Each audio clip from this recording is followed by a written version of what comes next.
Yendo. Capítulo 35 de Job, vamos a meditar un momento aquí en la palabra. Y dice el capítulo 35 del libro de Job. Prosiguió Eliú su razonamiento y dijo, ¿piensas que es cosa recta lo que has dicho? Más justo soy yo que Dios. Porque dijiste, ¿qué ventaja sacaré de ello? ¿O qué provecho tendré de no haber pecado? Yo yo te responderé razones y a tus compañeros contigo. Mira los cielos y ve y considera que las nubes son más altas que tú. Si, si pecares, ¿qué habrás logrado contra él? Y si tus rebeliones se multiplicaren, ¿qué le harás tú? Si fueres justo, ¿qué le darás a él o qué recibirá de tu mano? Bendito el Señor. Enséñame lo que yo no veo. Tema de este capítulo y que puede abarcar los últimos capítulos, o todo el discurso de este hombre, Eliú, y de ahí cesan los discursos en el libro de Job de los hombres y entraremos en el discurso de Dios. Así que es extraordinario leerse uno la Biblia, leer el libro de Job. Ha sido para mí muy impactante. Yo creo que todos hemos leído el libro de Job, pero nunca haberse detenido como a hacer una lectura, porque aquí no estamos haciendo ninguna cosa profunda, simplemente una lectura del libro de Job. Detenida, pero Dios nos ha hablado.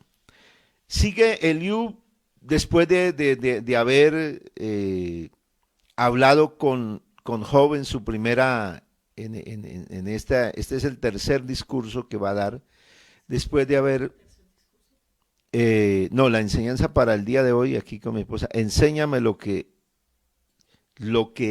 yo no veo, enséñame tú lo que yo no veo, lo que yo no veo, porque que, es muy difícil a veces poder conocer, entender el tema general, qué sacar de esos capítulos.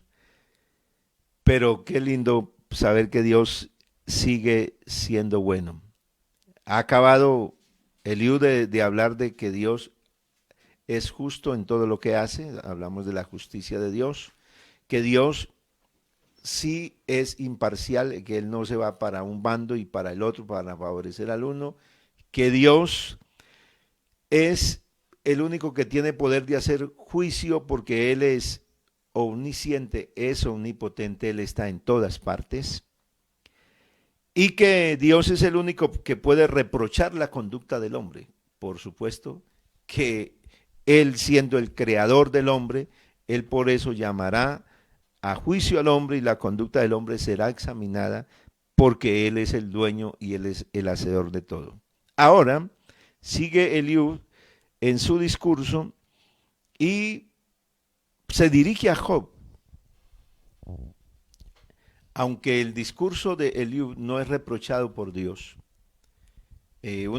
trata de ver en líneas que de alguna manera Eliú como que trata de hacer ver a Job que Job también está equivocado.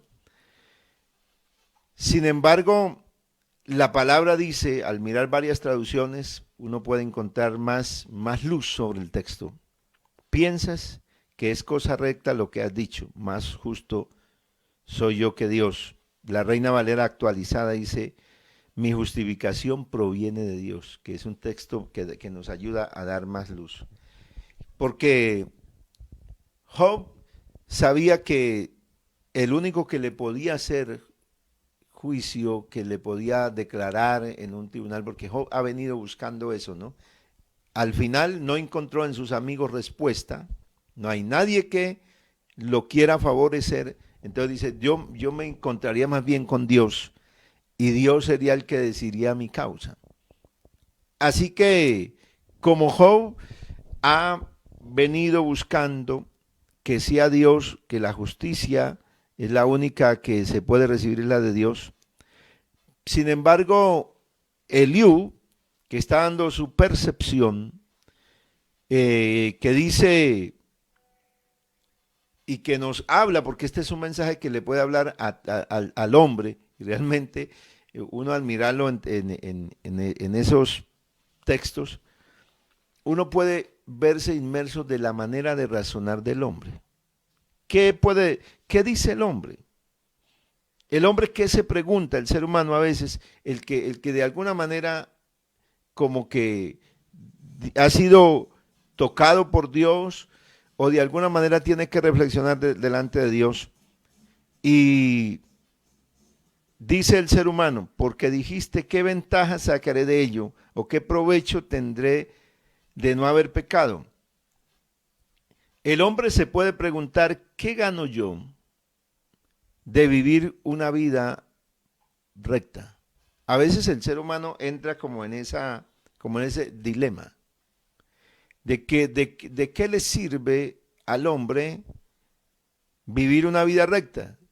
Si viviendo una vida recta a veces no se recibe, no se vive lo que el hombre quisiera vivir, sino que al contrario se viven mal, se viven dificultades, y que en cambio los que hacen lo malo, pues les va bien, no les pasa nada.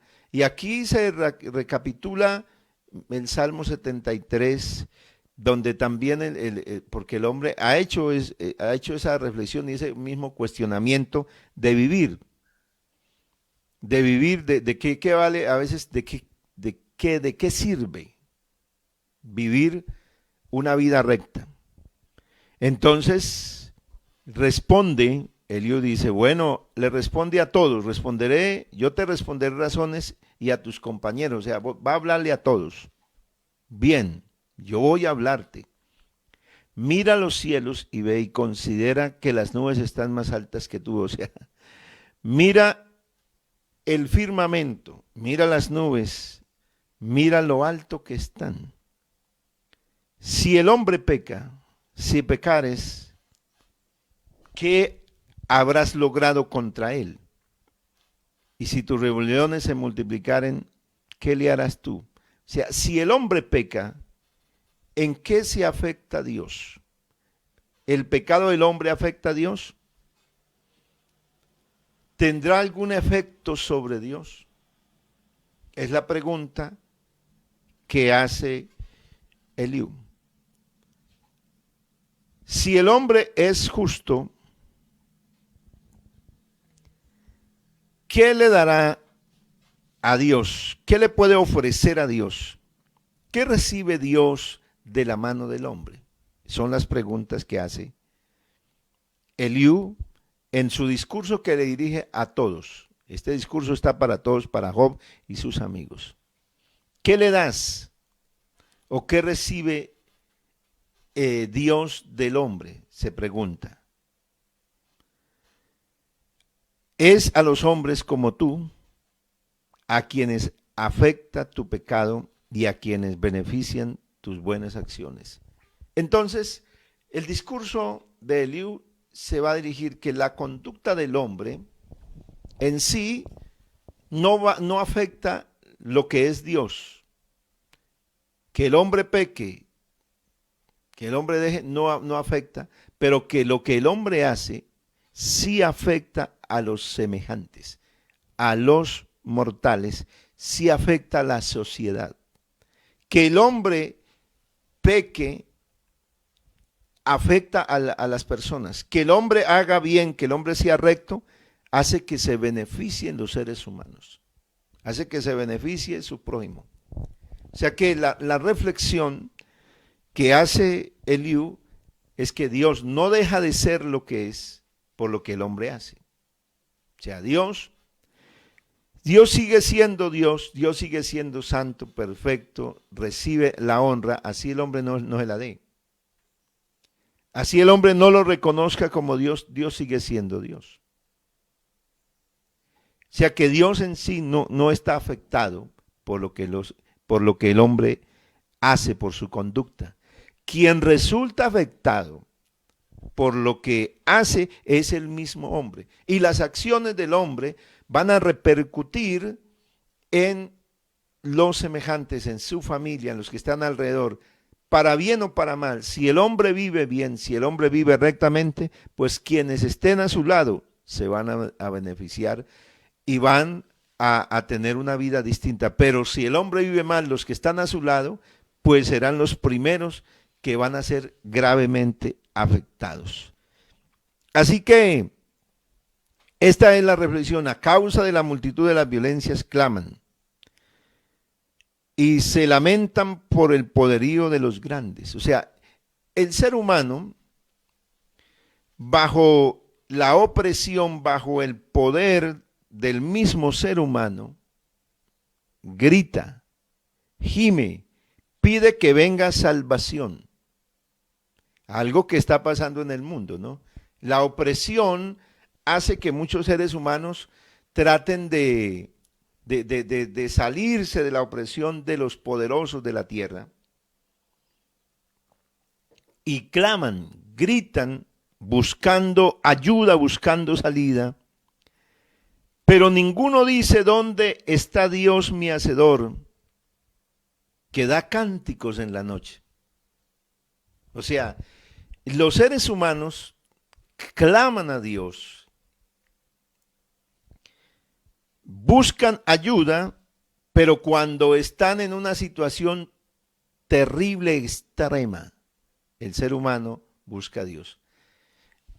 En un libro que leí en alguna parte, hay un escritor que dice que en la Segunda Guerra Mundial, en los campamentos del ejército, de los ejércitos de los aliados, había una frase que se decía, y es que allá en esos campamentos no existen los ateos. O sea que había gente que se proclamaba que no creía en Dios. Pero cuando la Segunda Guerra Mundial, que fue tan cruda, con tantos muertos, cuando la guerra estaba en pleno, los ateos, los que se llamaban ateos, clamaban a Dios. O sea, suplicaban que fueran salvadas sus vidas. O sea que los hombres bajo la opresión, bajo la violencia, como dicen aquí, claman y se lamentan por el poderío de los poderosos. Pero nadie se acuerda de Dios sino en esos momentos. Se acuerdan de Él en esos momentos. Y el texto de la Nueva Versión Internacional dice, pero ¿dónde está Dios mi hacedor, que renueva mis fuerzas por las noches, que da cántico en la noche? O sea, Dios a quien le sirve, o sea, aún en el momento de gran tristeza y gran dolor, uno se puede gozar en Dios. Bueno, en el libro de los Hechos de los Apóstoles hay un episodio donde Pablo y Silas están en prisión y a medianoche, después de estar azotados, donde la sangre les corre por su cuerpo y la laceración que tienen en su carne, en su músculo es tan terrible que deberían estar gritando de dolor y gimiendo de quebranto, pero la Biblia dice que a medianoche ellos oraban cantando, alababan a Dios. O sea que Dios, en medio del dolor y del tormento, puede traerle al hombre, en el espíritu del hombre, se puede manifestar la alabanza, la exaltación y la adoración a Dios. O sea, se puede manifestar que la libertad que produce el Espíritu Santo, que nos llena de gozo, que nos da fuerzas aún en medio de la noche. O sea, aún en medio de la dura adversidad, hay alguien que nos da fuerzas. Bendito sea el nombre de Jesús, que nos enseña más que a las bestias de la tierra y nos hace sabios más que a las aves del cielo. ¿Dónde está el que es más inteligente? Hay alguien que nos enseña y nos da inteligencia y nos la dio más que a los animales, más que a los seres vivos, nos hizo más sabios. Allí los hombres claman, todos los seres humanos claman. El Salmo 65 dice, tú oyes la oración. A ti vendrá toda carne, dice la Reina Valera. En otras versiones dice, tú oyes la oración, delante de ti se presentará todo ser humano. O sea que aún el más soberbio de todos tendrá que reconocer un día a Dios. O sea, tendrá que clamar a Dios. Pero hay algo que Dios no hace en muchas ocasiones, y es, allí claman, y Él no oirá por la soberbia de los malos. O sea, Dios no responde el clamor de la gente por la arrogancia que tiene el hombre. Porque a veces el hombre pues busca a Dios, pero en determinado momento, o sea, en esos momentos terribles, bueno, porque nos hemos encontrado con eso. Hay gente que dice, no, yo de su religión no quiero nada, yo de eso no quiero nada, no, a mí no me hablen, a mí no me digan nada. Pero yo he visto esa persona ahí que el familiar creyente dice, ay, ore por mi papá, ore por mi mamá, ore por mi esposo aún. Y uno lo encuentra en la cama tendido ahí, y aún ahí tiene la arrogancia. El ser humano es arrogante, aún estando aplastado bajo una enfermedad, todavía se niega, porque yo lo digo con conocimiento de causa. Yo estaba enfermo, aplastado en una cama ahí tirado, y todavía era un ser arrogante. Arrogante con Dios. Vea, y ahí está la Biblia, ahí me lo dice. Lo que pasa es que Dios es muy lindo, muy maravilloso. Y gracias a Dios por ese hermano que a veces se vuelve insistente, cansón, y que uno como que ya no soporta a ese papá cristiano, o a ese esposo o a esa esposa, ese inconverso, arrogante, porque así, cuando está uno así, es eso, como que ya no soporta, pero es la misericordia de Dios. Dios lo lleva a uno y uno está orando allá y la persona dice, bueno, pues ore, ore, pero uno no le ve una actitud a esa persona de querer que de verdad, ay, gracias pastor por llegar, o gracias hermano, gracias, porque ahora no, pues ore, así como, bueno, pues haga su oración y váyase de aquí rápido. Así es el ser humano arrogante. Y Dios, pues, por supuesto, que Él, la oración, la actitud arrogante, Dios no la aplaude. Pero Dios mira a los humildes. Pero Dios se complace en los que se humillan, se complace en los que tiemblan ante su palabra. ¿Y qué hace el Señor? Pues a causa de ese justo, entonces Dios se mueve para obrar un milagro en la vida de una persona. Bendito sea el Señor. Así que encontramos que Dios es el que obra. Y cuando el hombre, ciertamente por su arrogancia, que dice que no va a hacer, que Dios no hace caso de él, que Dios no lo mira, que Dios no hace nada. Pero ¿qué dice Dios? ¿Qué dice la palabra? Tú que dices que no puedo ver a Dios, tenga paciencia, porque tu caso está en las manos de Dios. O sea, aunque no venga la respuesta, aunque usted no vea nada, sigue esperando. Sigue esperando.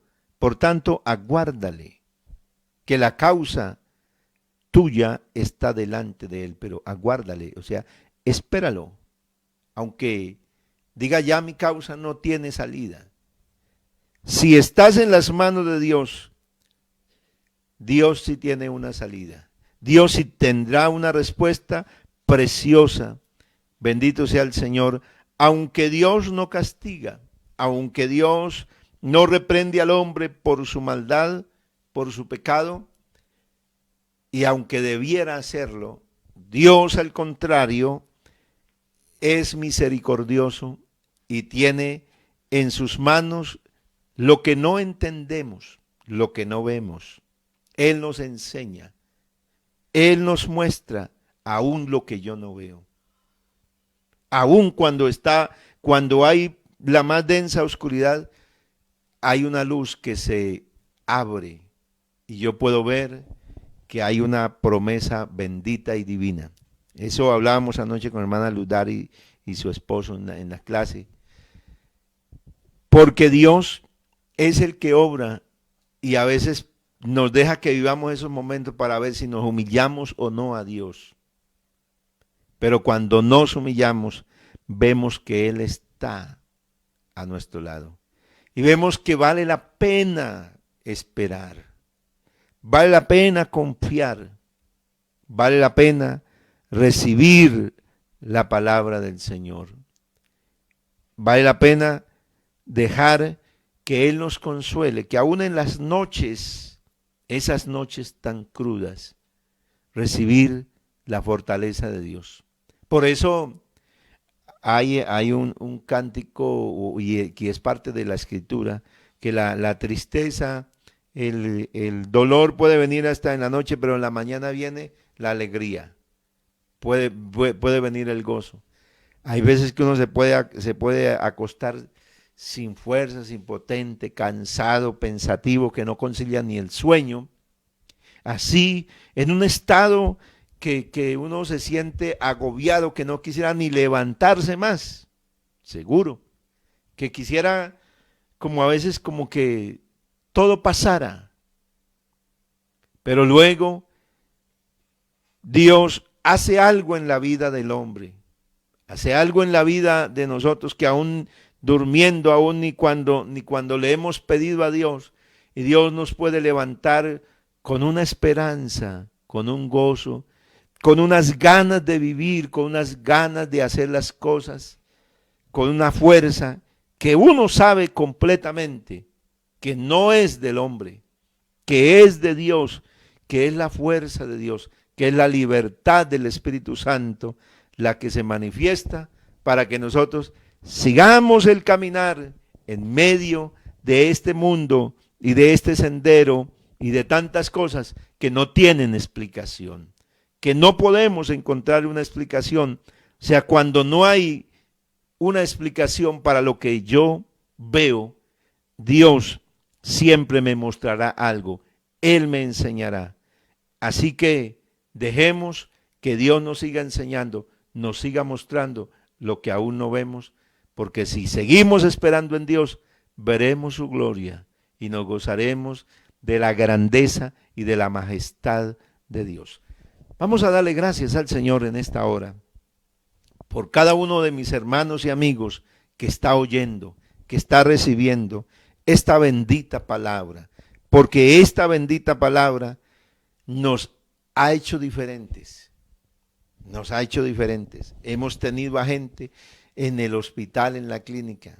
En esta semana llevamos a personas ya de edad avanzada a la clínica muy graves, muy enfermos, y que los familiares estaban muy temerosos de llevarlo. ¿Por qué? Porque en este tiempo llevar a una persona enferma y una persona de mucha edad a la clínica representa prácticamente a veces olvidarse de volverlo a ver. Pero tenemos respuestas. Mi suegra fue así, o la hermana Alicia fue así, la hermana Elvia fue así, y están todas en casa, porque hay un Dios que si hace maravillas, Él sí es bueno, soberano Señor. Te alabo y te bendigo y te doy la gloria y la honra y la alabanza al único que nos da todas estas cosas, que nos enseña, que nos muestra el camino. Cuando yo no veo, cuando no entiendo, cuando se me agota todo, cuando ya no puedo, hay uno que me da las fuerzas, hay uno que en medio del dolor hace que yo me pueda levantar y pueda glorificar y pueda exaltar. Oh Dios, aunque no cambie la situación, pero me cambia mi estado de ánimo. Tú eres el que sana aún aquella parte espiritual, aquella parte sentimental, aquellos dolores del alma, del espíritu, que afectan al hombre, Señor, que lo llevan a un estado depresivo, pero tú eres el que das vida y vida en abundancia. Por eso en esta mañana yo doy gracias por la iglesia, por los hermanos, por los amigos, por las personas que siguen oyendo, porque estas palabras, Señor, sencillas, tienen poder y autoridad porque son las palabras de Dios, son las palabras que siguen cambiando a muchos seres humanos y le dan una nueva vida, aunque el hombre no entienda, aunque el hombre quiera llevar a Dios a la razón humana, oh Dios, a la evidencia. Señor, tú no puedes ser llevado a un laboratorio, a la evidencia, al razonamiento humano, pero tú haces milagros aún en aquel que quiere llevar una reflexión de Dios a lo material y le puede mostrar la grandeza del Señor, y aunque no la comprenda, puede vivir la libertad del Espíritu Santo, la libertad de una vida que conducirla bajo el temor de Dios será bendición para muchos semejantes, será bendición para nuestros amigos, y encontraremos al final la vida eterna, Señor, la respuesta más grande, que es tener una ciudad, la cual estamos esperando, que está preparada en los cielos. Oh Cristo, gracias por esa obra preciosa. Bendiga a la iglesia, los amigos, guárdalos en este día. Una semana nueva de trabajo, oh Dios, o de buscar oportunidades para muchos está, Señor, y tú eres el que abre puertas, el que das bendición, el que das gracias, Señor. En el nombre de Jesús, prospera a mi hermano y a mi hermana y a mi amigo, en el nombre de Jesús. Amén.